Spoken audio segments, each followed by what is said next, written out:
hello slash ahlan slash whatever language you use for greeting.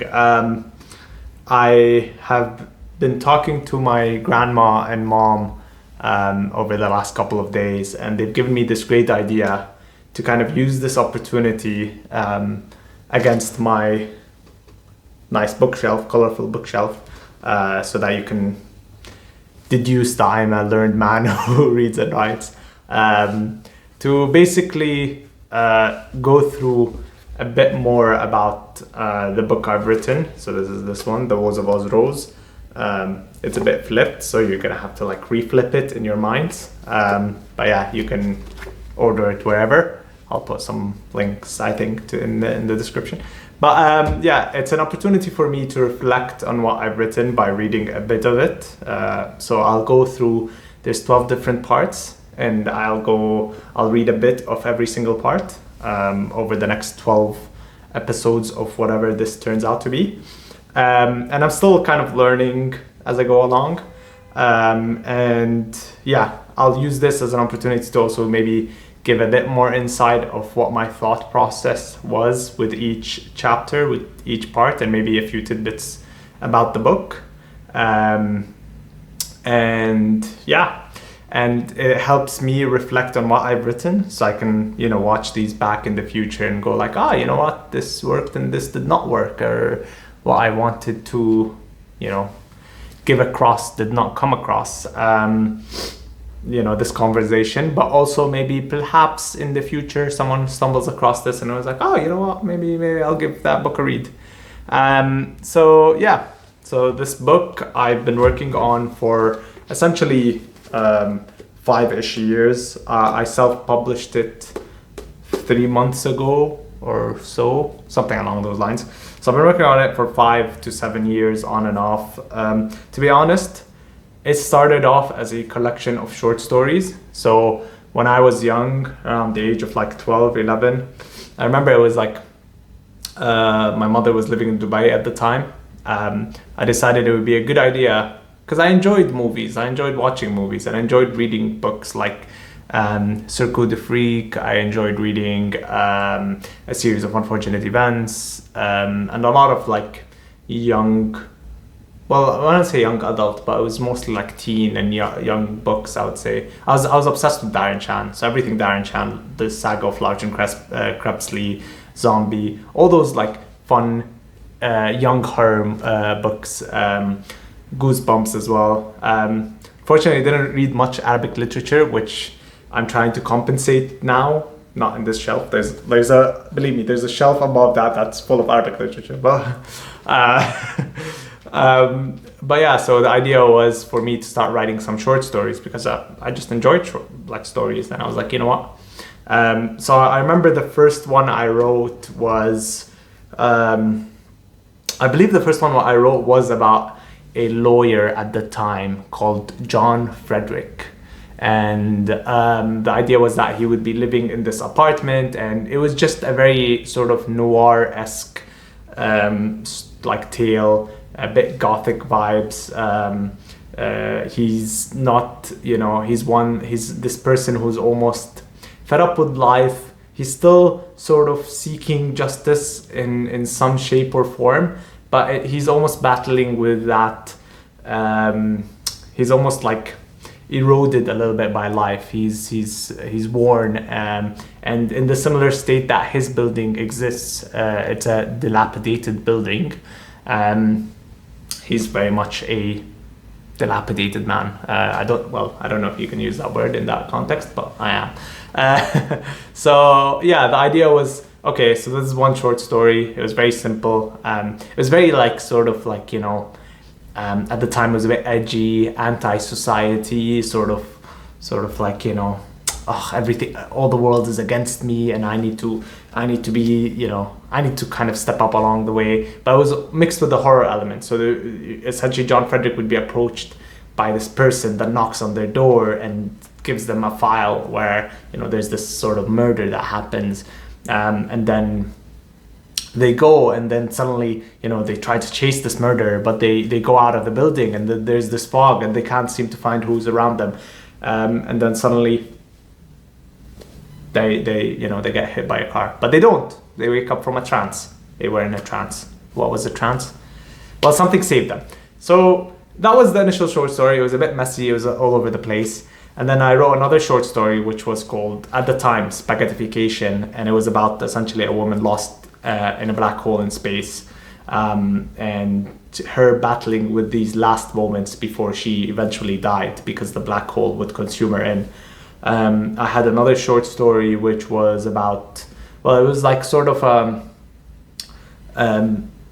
I wanted to tell, my grandma's from Palestine, but so I wanted to tell a story about an Israeli soldier and a Palestinian young man who gets killed, but sort of almost putting the emphasis on how powerful that one death is, in terms of, as soon as that one person dies, that Palestinian young man dies, it's not sort of just a number on the board, but it almost infects itself not only in the local community but also in the consciousness of that same soldier and the guilt of that same soldier, and almost consumes him. And so I wanted to almost emphasize or call out the sort of internal contradiction that a lot of these people have to go through to justify some of the terrible stuff that's happening and will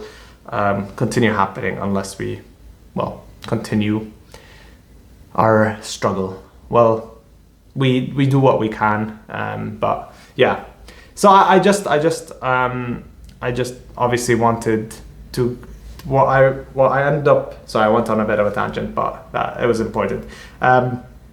What I wanted to do as I grew up and when I was in uni at the time, I had these bunch of short stories that I'd written out as a teenager, and I didn't quite know what to do with them. And then there was a few others. Sorry, I didn't mention them all, but there was a few others, and you can find them within the book almost in different formats. But what I've ended up realizing is each short story was almost a exploration of like a mini thought experiment.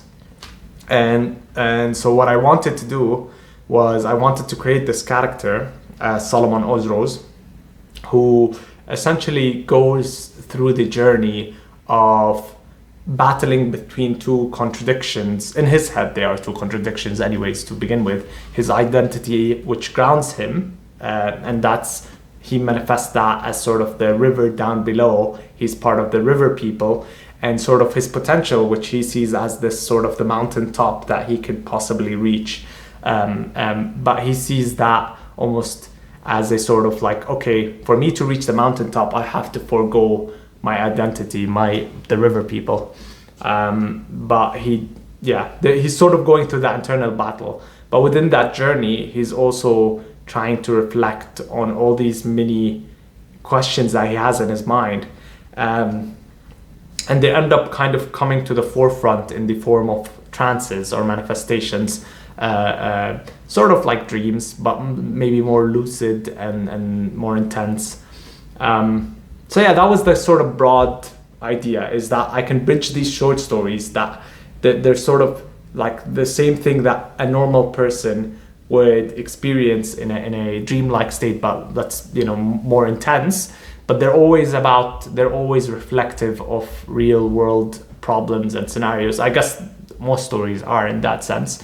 So I wanted to do one about climate, one about sort of war and the contradictions in war of sort of like oppressed versus oppressors, that sort of the victims of war in that sense. So that was one of the short stories. One of them was about the guilty conscious, and I wanted to put some of my own roots in there. So there's some stuff about Syria, some stuff about Palestine, and some short stories about greed, a few about sort of faith and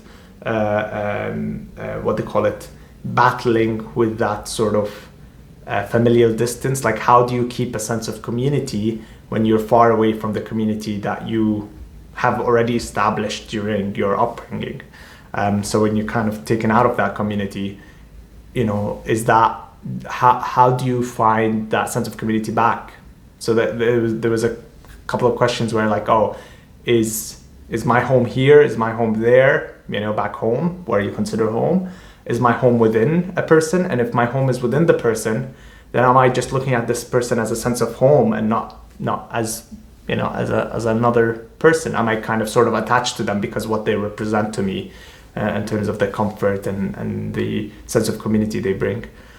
A lot of random jargon, but the idea was that I wanted to take some of those like messy thoughts in my head and sort of put them in words, and in that way I can have that conversation with you, because you read them and you're like, oh, that makes sense, or oh, that doesn't make sense, and then you get to tell me that in one way, shape or form, either through you rating the book horribly or well, or by you just telling me and coming up and having a conversation. And yeah, so a lot of these sort of the thoughts in the book are raw in the sense that I'm not like person who studied every single thing in life and gone through different paths. I come from a STEM background, so I don't have a degree in the sociology, psychology, theology, all those different aspects. But it's just questions that have come to me, and almost the growth journey that I've gone through, sort of put into words in a sort of nice, interesting murder mystery fashion, because everyone likes a little bit of murder mystery. So yeah, sorry, that was 10 minutes of sort of the gist of the book. So there's a few other characters that I'll talk a lot about along the way. And so that first section was about. And you know what? I'll do one each episode. I will put like a little about section to expand a little bit about what I wanted to talk about. And then I'll do, the second part would be the reading, and the third part would be a little bit of analysis and reflection on what I've read. And I'm not coming here with a lot of preparation. I'm actually just setting up a camera, mic, and I'm just reading from the book. This is being recorded on my phone, and I'm gonna reflect on the stuff that I've written while I'm going, because currently I'm writing another book, and to be honest, my mind is almost like, oh, this is done, therefore throw it in the background and move along. So I want to take the time to actually give it, because your first is special, and this is special to me. So I think the first thing I ought to do is I go through my acknowledgments, because I think that is an important thing. And there's a lot of people in my acknowledgments, and not everyone is in my acknowledgments, and there should be many more people in my acknowledgments. But it's just to say that I'm most of my work is inspired. Most of my work is a reflection of my environment, of the people around me, what they've done for me, what they've given me. And therefore, it is only appropriate that I acknowledge them and their contribution towards my thoughts and my writings. So, okay. I waited till my flatmate left, because I could not possibly record this with him around, because I would it would be too embarrassing for me. So I acknowledge that the list of peoples mentioned or otherwise below can never do justice to the actual direct or indirect contributions that shaped this book over the many years. I acknowledge that a true list would be as long as the contents of the book itself, if not longer. I would like to acknowledge first and foremost my ever supportive family, my brothers Ibrahim and Omar, my mother Nada, who is my number one supporter, my father Median, who is the bedrock to everything I do, my stepmother Hiba, my grandmother who is a fountain of creativity, Nawal, my grandmother who is a fountain of resilience, Hela. And I would also like to acknowledge the uncles, the aunts, the cousins, and extend my gratitude to a root system that keeps this one tree fed and grounded. And obviously, there are so many more family members. My grandfathers had a great influence on me. Not only their direct, what they said to me, but also the stories I heard about them. I feel almost honored to belong to that branch. So during my formative writing years, there are those who encourage this form of expression in me. I would like to acknowledge the English teachers who taught me terrific books like The Outsiders, Silas Marner, The Merchant of Venice, and more. I would also like to acknowledge my middle school friends, Muhannad, Marwan, Ahmad, Kapil, Aiza, Batul, and again, plenty more, who read Circuit du Freak and a series of unfortunate events alongside me. In high school, I would like to acknowledge my closest friends, Muhammad, Jad, Ruwaid, Faris, Rami, Midhat, Ala, Jad, Abdullah, Ubaidat, Abdul Ghani, Omar, Hazim, and so many more, who at various stages encouraged my ability to write both poetry and prose. The list is truly endless, and if I did miss any of you wonderful folk, please do forgive me, and please do forgive me indeed. At the University of Edinburgh is where I undertook this long and tumultuous journey to arrive at this piece of work. It was not an easy period for me. Nonetheless, I must acknowledge the supportive cast of John, David, Fred, Patrick, Simon, Ali, and many more individuals who made an otherwise insufferable section of my life tolerable. And it was truly, well, it wasn't insufferable. That is an overstatement. It was a difficult journey, but actually one that I've, in hindsight, come to appreciate a lot, because I've grown a lot through it. I've grown a lot more resilient, but I also understood a lot more what I want in life, and it allowed me to write this book. I honestly do not think I would have written this book otherwise. So thank you for Edinburgh. Big up. Things changed when I finally made it to London, where most of this book was written. First and foremost, I would like to acknowledge my jubilant flatmates, Boxmati, Amir, and Usman, for making Chancery Lane a second home, and that they did. I'd also like to acknowledge the fantastic cast of colorful friends I made during my graduate studies: Rafia, Carmen, Pritam, Adam, Valentina, Celine, Tim, Nicola, Marta, and many that I have undoubtedly missed from this list, and I have undoubtedly done so. Finally, and if it only were true, I would like to acknowledge all the people that encouraged me over the finish line over these past couple of years. Most importantly, I must acknowledge Asma for tirelessly editing this book and respecting me enough to both give me the time and the constructive feedback that turned all the illegible sentences into coherent ones. I would also like to acknowledge Ammar, Zarina, Wendy, Aditi, Agnes, Nora, and anyone who even spent a moment reading any words written in this book. And very much so, I acknowledge you all, because thank you. That is time. You're sacrificing your time for me. I'm hopefully sharing something that can add value to your life, even if it's just entertainment. But I do appreciate it, because I know how much time I take, reading a book, and I appreciate that. So it's not like a show, a book there's a little bit more dedication with the book. Foes, a special thank you for pushing me towards the finish line and constantly reminding me that I ought to finish this seemingly endless book, and it did seem endless at times. My acknowledgements are meaningless without recognizing the love and support that Allah has provided me over these years. If a plant requires light to grow, then Thee shines brightest among all, and she doth. I think I used that correct. Chapters. So there's 12 chapters. Lovely little chapters. Part 1 is the last spring. Okay, so a little maybe now that you're 18 minutes in, and if you stayed thus far, then congratulations. But also it means you get a little morsel. So when I wrote this and I wrote the chapters, I was like, 12 chapters, and I aligned it. You'll see later why, but I've aligned it with the names for months in Islam. I'm Muslim myself, so I aligned it with the months in Islam, and those are the literal, not figurative, literal translations of the months in English. And I thought there is some sort of truth for each chapter heading in each of the chapters. So yeah, that's sort of why I did it. It was 12 months, it was representative of me, and I thought each of these chapters, the way they're mixed as well, so the sort of chapter chronologically is a bit different. It goes like sort of middle, like first middle, then beginning, then sort of second middle, and then second beginning. So you have like sort of the beginning, and it's sort of a cyclical in a sense. Okay. And I'll give you a tidbit about this little drawing at the very beginning that some people have asked me about at the very end in part 12, because I think that makes sense, not only appropriate. Also, if you hear some random scuffles, there's a cat around. She is my bitter enemy, and so trying my best to avoid her. So part 1. So this is the sort of drawing of part 1. These are all my sketches, and honestly, I'm a very lazy human, so I didn't retrace them with pen or graphically redo them or try to refine them any further. They were all sort of like first attempt, first draft.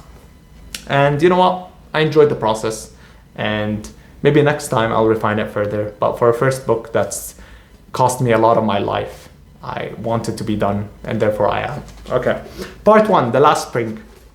You'll see at the very top, there's Jan Eidful, and that is basically because he is the narrator for this first section of part 1. So there's 2 sections, but for the first section, it's Jan Eidful. Oh, how the wind blows, whistling through the crevices, and a reminder of the treachery of my own thoughts, that distill the characteristics of benign actuality into elements of suffering. A harshness that teases you about past kindness, and a coldness that mocks your yearning for warmth. And perhaps I am blessed to be afflicted by the mirage of nostalgia, if 'twere not for time's reaching hands spanning across and reducing castles to sand. Those structures, their might, a view from great heights, if only history did teach me about the consistency of delight. Why must the fleetingness of joy overshadow suffering's own impermanence? But no, it does not, for suffering is a constant, a shared struggle, an exertion of sorts, to create value from material, an exploitation which lingers as a parasite to leech off the values of one's suffering. Here I am by the entrance, pondering whether I had contributed to escalating the suffering of others, and for my own gain at that. How silly for a key to betray me and spawn a spiraling from which there is no recovery until I bend down to retrieve it. Unlocking doors it ought not. Now it lays still in the deep grooves of dilapidated oak tiles, inviting more treachery in the form of physical exertion. I bent down to collect it, and there the apparent tile scratches invited my gaze. A stray cat, the likely culprit, and there is a stray cat, but there were none around. Why would there be? A resident or two, the footsteps of a few, are enough to alarm larger creatures. Metal against metal, the key against lock. And not once had I considered whether I should enter or not. By then it was too late, for I was 1 foot through the doorway. The office, from which I ran the publishing house, also served as my abode, a combination I wholly detested. Not only am I confined to the suffocating space, but I am to dwell in the filth of degrading desire that burdens my working day. Each time I enter this arena, my eyes are met with towers of cabinets, each overflowing with untold stories. And there, each time, I would whisper to myself, the tragedy of limited empathy, and then each time I would add to it, the gift. I'm gonna stop there, and then I'm gonna move to page number 5, where I go into Jan's reflections when he writes in his memoirs. So I'm just taking a little snippet as we go along, just so I don't, this doesn't turn out to be 3 hours of a video. It's not an audiobook, it's just, a little reading session. As I reflect on my life's achievements, I am left disheartened by their magnitude. The concentration of all that my purpose has brought into fruition is contained within those bright eyes. Tales riddled with fibs are not beyond me, yet it would be remiss of me in this mental memoir not to accredit both the spark and the fuel to the flame to one student. I remember, and perhaps the brush has stroked this painting many times over, a day my words were to the effect of uninspired topography in each student's heart. Rows of them, in a whole grant for its history and name, stared down at me with no dam to the river, no resistance to what I spoke. It flowed freely through them and out. Yet, I placed the blame wholly on myself. How could I have expected resistance when I have starved these students of material to resist with? There were whispers amongst them, fallen heads between them, and winter within them. Nevertheless, there was one, so harrowing were his eyes, that I could not spend a second looking into them. Physically, he was average-looking, mediocre to the extreme. You could not pick him out of the crowd. The only feature to remark on was his pitiful attempt at growing a mustache. Someone should have instructed him to be rid of it. Upon memory, that was not me. I would later view it as a mark of distinguishable character, an homage to an identity he struggled to maintain. He was focused and intently listening to every word I said with a level of scrutiny I was unprepared for. Suddenly, every syllable that left my mouth carried the burden of the entire world. The student would hear, process, and reflect upon every idea I laid out to him. After the lecture, if my memory does not betray me, he would ask for my opinion on a matter I, at the time, could not do the service of commenting on. A debate between a compatriot and I arose, and we diverged at a fork. Do you think stories are humans' greatest differentiation from other animals? My compatriot argued for love. I'm going to skip forward some more. let's go towards the revelation of the person behind sort of the door. The wooden floor creaked and my heart rate peaked, for at my vision's periphery I could see the darkness in the door's glazed window. But when I finally overcame the irrationality of my fright, I knew it must be another aspiration I would in due course exterminate. Not out of desire, but a survival dictated by merciless metrics. I smiled to myself, taking a jab at my subconscious for assuming a threat when there was none. My pen, which rose and paused, akin to a meerkat scanning for a predator, began its descent onto paper, only to be interrupted by a creak once more. One of my neighbors, I thought to myself. Farida was the nosy type, her nose extensive yet slender. She managed to lodge it into the deepest of crevices of the building. Made a widow 3 years prior, and her only child departing to tread the expanses of the world a year after, most would excuse her intrusiveness. Poor woman, I would hear them gossip. If I were a widow neglected by my own, well, the sun would rise, but I might not. Vicious words of cruel mouths, and I would pretend to hear none of it when treading the hallways. People here where the sun sets, kept to themselves generally, and attributed an excess of communal interactions as a vulnerability, weakness by their account, or a lack of prestige associated with commoners. But talk was rife between a few at a time, on matters of material or status, and it bored me to the extreme, this triviality with numbers that ignited the competition within us and jealousy between us. I'm gonna skip further. I'm gonna go to page number 19, just below those little 3 nice star dots. An awakening spurred by terror, his body jolted with a desire to meet the ground. But to his dismay, Solomon Osroes was restrained by shackles tightened around his wrists. He was fastened to a chair of the heavier kind to limit the erraticism he had begun to display. Motionless before his eyes flitted left and right, and his eyelids fluttered, all uncertain of where their focus lay. But none of his senses were as acute as touch, for he could feel the contact of 4 bony fingers like twigs on his shoulder. Instinctively, he made his mouth as to bite them. However, he was immediately held back by a uniformed man with kind features. Disgruntled was Osroes that his aggression did not wane till the grey mustachioed man placed a reaffirming hand on his chest. Vocal cords dry and torn, of a nurse that appeared devoid of life herself. Yellow was her skin, an infestation of tobacco, that blood had retreated long ago from her extremities. But pious she seemed, to Solomon anyways, for he could hear whispers of supplications, the humble resignations of outward control. He could almost hear the mutterings, Lord be merciful, absolve all suffering, make accountable those who perform undue harm. Those prayers would be followed by a sequence of coughs to flush out the serenity associated with spiritual escapism. However empathetic she might have been, her voice lent no credence, underlying each sentence with malevolence. Solomon could hear another, this voice coming across from him, replying to the supplications dismissively. The devil has been answering the calls since humanity's conception. A table, white and wide, ahead of him, Osroes' sight ultimately landed on the brown briefcase on top of it. He wanted to broaden his scope of vision further to see the man across the table, but blinded by the ceiling light above, he refrained. And the voice, as if it had changed locality now more intently, seemed to address Solomon. You delay your confession, if another day will provide you the comfort that yesterday did not. A festering illness, this dishonesty of yours, he addressed Osroes with the impatience of a decade-long interrogation. And there I will stop. I think I will only read the last paragraph. Yeah, I'll read the last paragraph on page 23, just to give you a full sort of round of a part 1, sort of rounded out. And then I'll go through sort of like the sequence of events, and then, my sort of thoughts, if I have any. The door shut, and an artificial darkness befell Solomon, perhaps indicative of nighttime. Deciding to lay on his left shoulder and prepared for slumber's repose, the visuals returned to him, unbearably loud and graphic. He clenched his teeth and persevered a second more, before his eyes forced open. Luna, these eyes do not see you. Shams, this nose does not smell you. Amar, these arms do not hold you.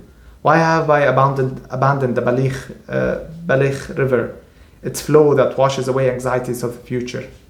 Solomon thought to himself before attempting to shut his lids once more. To no avail, he would spend the twilight staring above into darkness, a universe in the ceiling, while swirls appeared, akin to the formations of galaxies, a reminder of his own insignificance. And he would tremble, trying to reconcile an existence that demanded significant purpose in the face of insignificant consequences. Done. Okay. So that was the first part. It's a nice, healthy 24 pages. So for anyone who has managed to get through it, thank you very much. Basically, the sequence of events, kind of, let me maybe simplify it a bit. You start with the perspective of a man called Jan Eidful. This elderly man, he enters his apartment, first having these sort of intense thoughts about his contribution, whether he is sort of attributing to other people's suffering. Was his contribution to this life meaningful? So, he shakes his keys into the doorway, his keys fall, he grabs them, he shakes them some more, the door opens and he sits down. And in there, he is a publisher of some kind, a independent publisher. And he has all these different files, cabinets overflowing with stories from different submissions, all these different authors coming to him, wanting them to publish. Sorry, let's put that now. The cat. Wanting him to publish their stories. Basically, he goes through it and he feels this sort of intense, well, not melancholy per se, but sort of the guilt, but also absolute, like he goes through the cycle of guilt and absolving himself of the guilt, because he recognizes that he simply could not publish every other story that came to him. And so he picks up one of the stories, and that's Muna's Melody, and it's about a sort of a Syrian woman who's singing through every sort of event that has happened to Syria since the 1920s, since it's, let's say, not 1920s, maybe even earlier, but sort of the sort of early inceptions of the nation that is Syria right now. And so she sings, the French come in and she sings, the coup after coup and she sings, and her brother gets tuberculosis and she sings. And he recognizes, wow, this is a beautiful story, but he also sort of feels this guilt because he's like, this is probably not going to see the light of day. It doesn't have enough mass market appeal to get published. And so, he kind of sort of sits back down, and in that moment, I think that was the sort of spark that incentivized him to write in his memoirs, to write more of his reflections. So he has a book of memoirs, and he has a little, quill with it, with a feather on it. And he remembers that the feather is sort of a gift from a young girl that we will talk about later. So he decides to go and start writing his memoirs, and his reflections, the reason why, the Muna's Melody sort of spurs on his reflections, is he starts thinking about not only his contributions, but his focus is on one student that is at the center of his sort of life achievements. So this, he's basically a literature professor at a university, undisclosed, but you can have your freedom of imagination in that respect. And all the students, almost, you can see them, they're almost like sort of, they're not really absorbing anything. They're writing down notes. They're just, going through the motions of what it is to get a university degree. And him as a professor, he also blames himself a little bit, because he's like, what? Yes, they're not listening to me, and they're all sort of kind of monotone in the way they're reacting to things. But it's also, I in the way he phrases it, I did not give them any material to resist with. And the resistance is sort of to challenge his own thoughts. So when he's saying thoughts about, for example, something he's read or themes or whatever, no one is challenging him, because he's not giving them he's not empowering them to challenge him back. And I think that's an important conversation about education in general, but more so, he starts reflecting. He was like, okay, but there was this one guy, this one student, that his eyes were so harrowing that they sort of dug through him. They kind of like pierced him. And that student was challenging him left, right, and center. He would come after lectures, he would ask him questions, he would tell him this or that and that. And they grew fond. They developed this relationship of professor and student. And over time, they decided to come up with a program. The program, which will get revealed later down the line, but in an essence, it's called Write. But the program, the whole idea is that, yes, a lot of people have stories and a lot of people have, vivid imaginations. Maybe not everyone, but a lot of people. And it's about how do we sort of take that and sort of translate it and sort of, let's say, not automate it, but provide the right environment and to foster that sort of creativity and turn it into sort of a functional book, something that you can actually sell, something that you can actually take out and show people, and it's physical and it's there.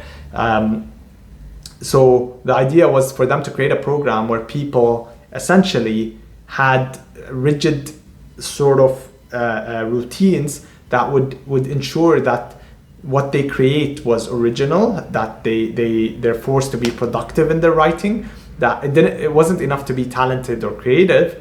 It required effort, it required diligence, it required for you to put your head down and just write and write and write and write. And so that was the idea. So the student kind of inspired the professor, and they decided to establish that program together initially. And it was successful. It was. They kept on getting students. They kept on getting applications, and they successfully published their first novel as a program, and people started hearing of it, and they were like, "Oh my God, I can just join this program and I can pump out a book." But then they started realizing that this is tough because we're getting a lot of people that just want to come and do this for a quick monetary perspective or to quick turnaround. They wanted, in their respect, you have to also think about the sort of ego playing into this. They were thinking like, okay, now that we have a successful program, we want the best of the best applicants. So they got one of their first applicants is a woman called Beatrice, or C1, because she is one of the first applicants. And she comes, and the professor was almost sort of dumbfounded by how smart and intelligent and sort of he thought she was not intimidating, but not in a sort of condescending way, but in a sort of like I know I deserve to be here, and I know that I can be great. But it wasn't like an egotistical that I know I was great. It was said sort of matter of fact, because she just exuded that much self-confidence. And so that they admitted her into the program. And initially, the professor and her would have a lot of these one-on-one sessions that were sort of reflective. And the way that the professor described it is they would journey through this sort of intensive, mental, exhaustive program where they would just keep on challenging their ideas so that, they can come up to that sort of like the good stuff. You go through that filtering process. You have like a large heap of junk, and you just push it through filtration operation, and then you get to refine it into those little morsels of greatness. So the exhaustive process, exhausting, because you have to think a lot, and you have to get challenged, and you have to be able to converse through your thoughts. And the way they would have these like really, really high mental highs, and so when they would be super exhausted, they almost found comfort in each other's embrace. And he essentially, sort of alluded to the fact that him and the student, the relationship became inappropriate. And so he reflects on how that sort of evolved. The relationship went further, and he alludes to the fact that she got pregnant with their child, and that the professor was quite happy, but that the student, Beatrice, felt a sort of, fell into a bit of a depression. She published her first novel. She was very happy, but after her happiness, she felt an incredible sort of hollowness that, and I think that is part of what I'm trying to explore as well is if you're so in this respect, because the program sells you on this idea that I can take you to the mountaintop, I can make you reach the tippy top of what it is to be a writer, then the fall down, either if you reach the mountaintop and that's okay, or you never reach the mountaintop, and both ways they're detrimental because you're being promised a high that is almost absolute, right? And so where can you go from a high that's absolute? You can only go down. And so I think that was the issue, that Beatrice was so goal-oriented that when she managed to finally publish a novel that was super successful, she was like, where do we go from here? And I think that's where the sort of depression kicks in, because she doesn't no longer feel challenged. There's no other sort of next challenge to go through. And perhaps that's a mismanagement of the program or whatnot.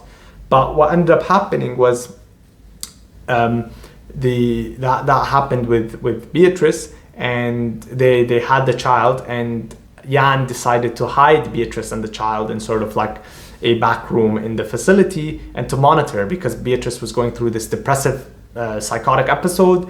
She was sort of like, it was difficult that she might self-harm. So he decided it would be best for her to be sort of contained. Obviously, whatever you think about that situation, that's just the Jan. I'm not saying he's a good man. I'm just saying he's a man, a person.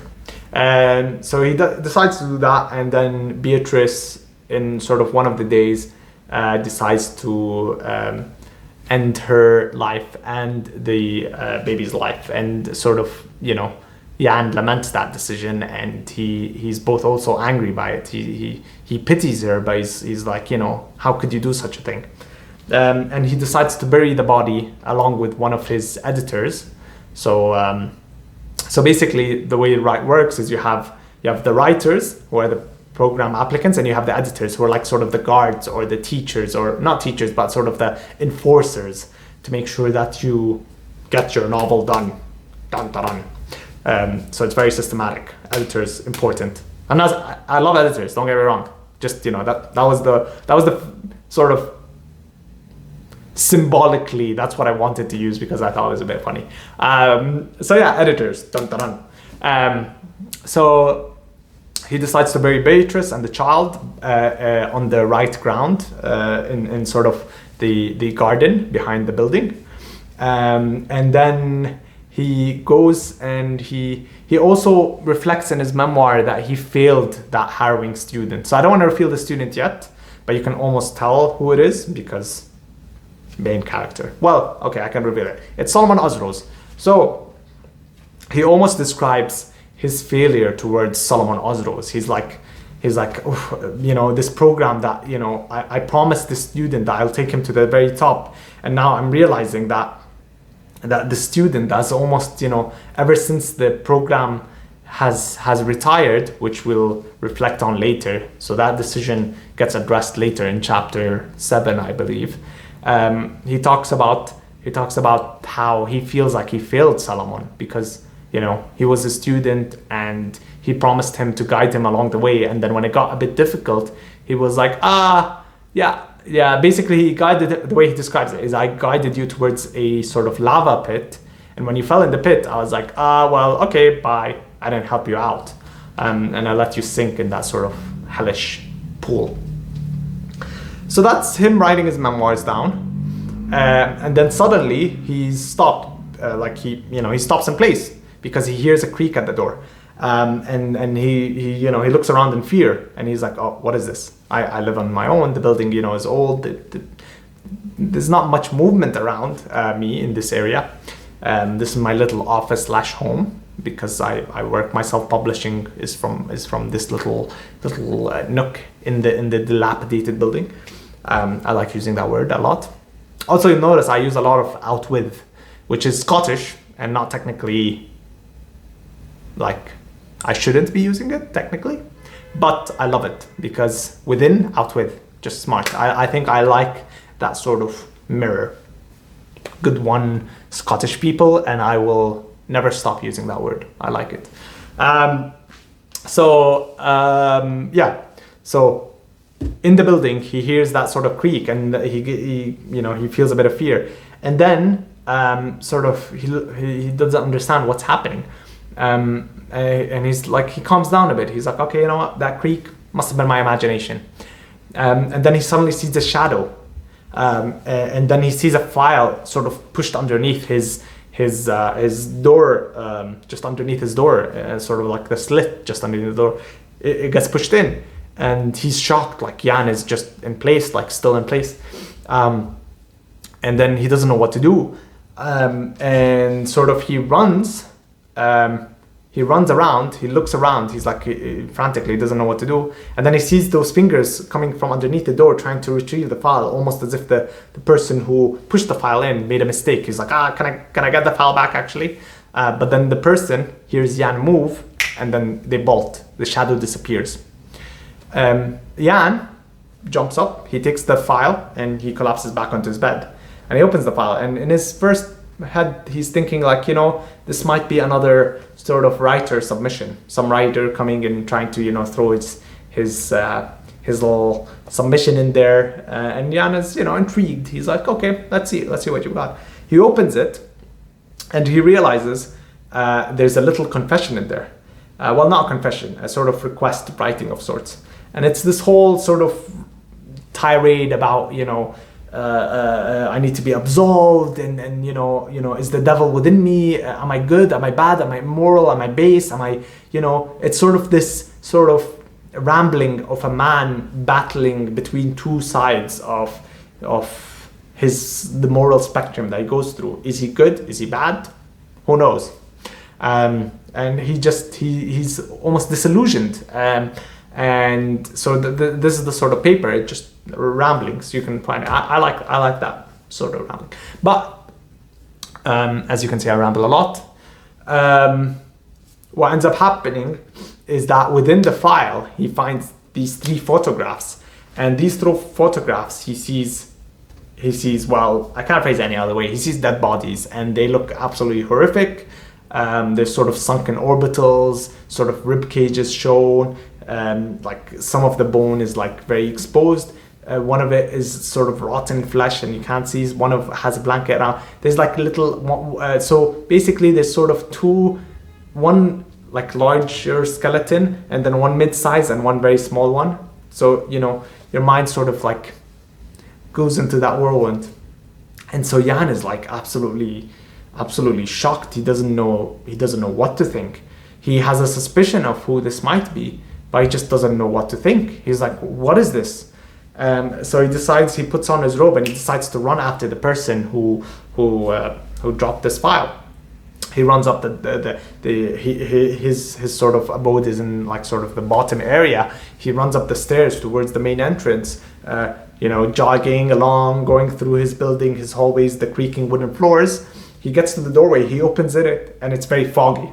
And in typical, there's no setting or time for the book, which I'll give a little passage about in the very end.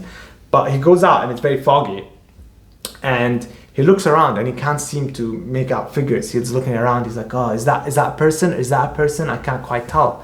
And he starts shouting, and he thinks he knows who it is. He thinks it's Solomon, and he thinks he knows. So he starts shouting, like, well, why would you do such a thing? Why would you do such a thing? You could have come to me. Is this how you're gonna react? Like it's all these sort of like what is this? Like sort of reprimanding Solomon for these base actions. He believes that Solomon might have murdered these 3 people, whoever they are, which will get revealed later. So yeah, he goes and he starts shouting and whatnot. And then suddenly he finds himself in the middle of the road, standing in the middle of the street. And then suddenly he hears that sort of a roaring sound coming through, like a big engine roaring through, and it comes towards him. And he initially thinks it's some sort of bull or something. Obviously not, but he looks next to it, and it's a sort of it's a van coming towards him. And then a sort of hand pushes him out of the way, and he's saved before the van hits him. The part ends, and we wake up. Solomon wakes up in a chair in a white room, attached to attached to a chair, shackled. There's bony fingers on his shoulder, and there's a couple of people around, but his mind is too foggy. He cannot really, everything is a bit hazy. The lights are bright. His mouth is dry. Everything's a bit, all over the place. You're walking from asleep. You're like, where the hell am I? Basically, in this setting, you have Jan, Glenda, and you have Earl, who will get revealed also later. You'll learn more about him later in chapter 2, I believe. Part 2, sorry. Chapter, part, whichever. So, essentially, Jan goes through this sort of long sort of interrogation, trying to pick out from Solomon. He's like, what did you do? How did you do it? What did you do? What did you do? And Solomon is too incoherent. He's just woken up. He just doesn't understand what anything's happening around him. Jan is trying to figure out, who are those people? What are we doing? What's happened here? And Glenda's telling Jan to be gentle. Glenda is a nurse, and she's telling Jan to be gentle on Solomon. He's a bit fog-memoried. You have to take it with patience. Jan pushes harder and harder. He's like, no, because Jan almost sees he feels guilty because the whatever base actions that Solomon did, he believes that they're sort of derivative of him. That is sort of like the sort of parental figure of Solomon in a sense. So Jan instructs Glenda to give him a bit more of something to kind of jog up his memory, or so Glenda decides, against her better judgment and against the instructions. She tries to push back, but Jan pushes harder, and she decides to give him some form of drug that we'll talk about a bit later as well.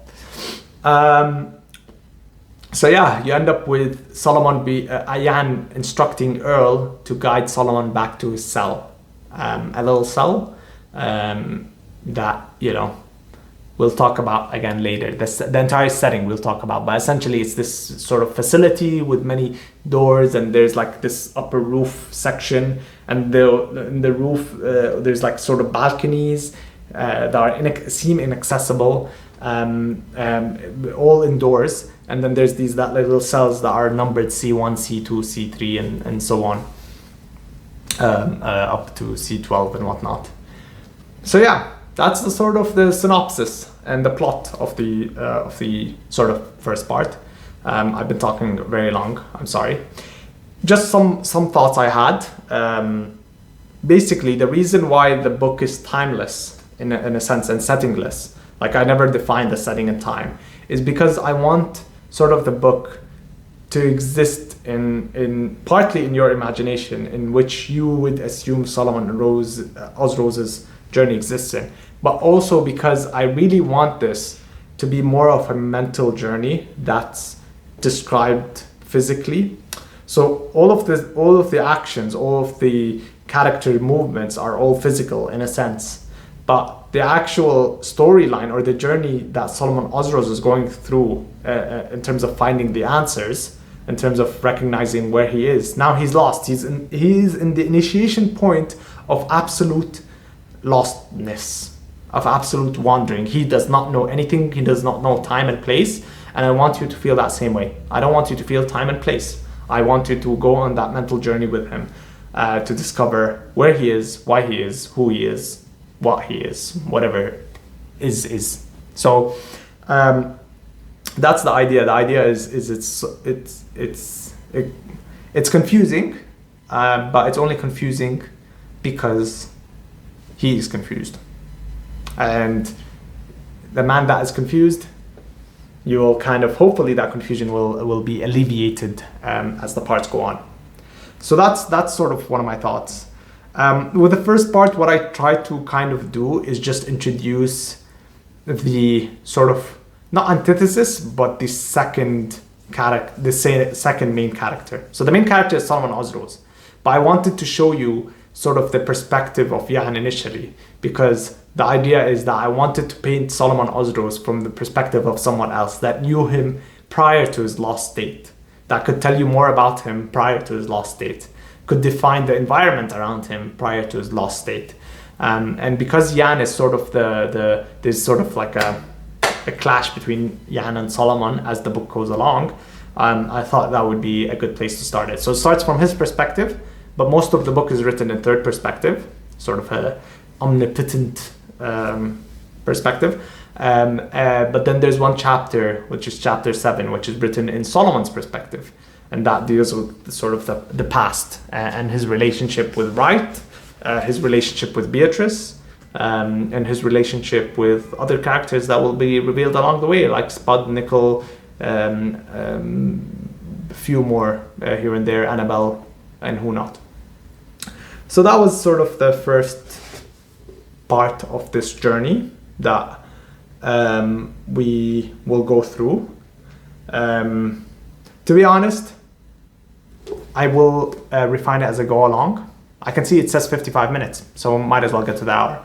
I'll refine this as we go along, this sort of journey. But I sort of enjoyed it. I enjoyed kind of going through the different parts, telling you a little bit of the background, going through the synopsis, doing a few bits of reading, and then reflecting a little bit about what I was trying to do and what I was trying to achieve. But as we go along, there'll be a lot less sort of introductory sections and a lot more sort of analysis, because I don't want to reveal everything from the get-go. I want to, kind of leave you in that sort of state. But as we go along and reveal more, I'll reflect back on what has happened earlier so you can see how it all ties in, hopefully, if that makes sense.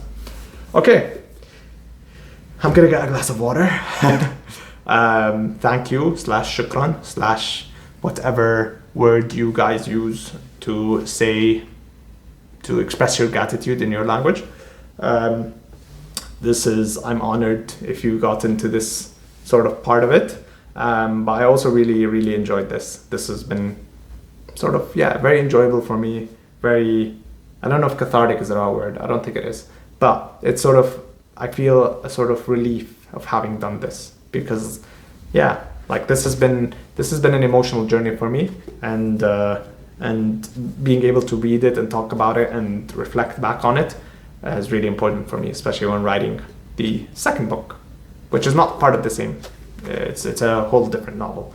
Thank you, everyone, and سنراكم لاحقا, or we will see you later, or whatever phrase you use to say we will see you later in your language. Okay, bye.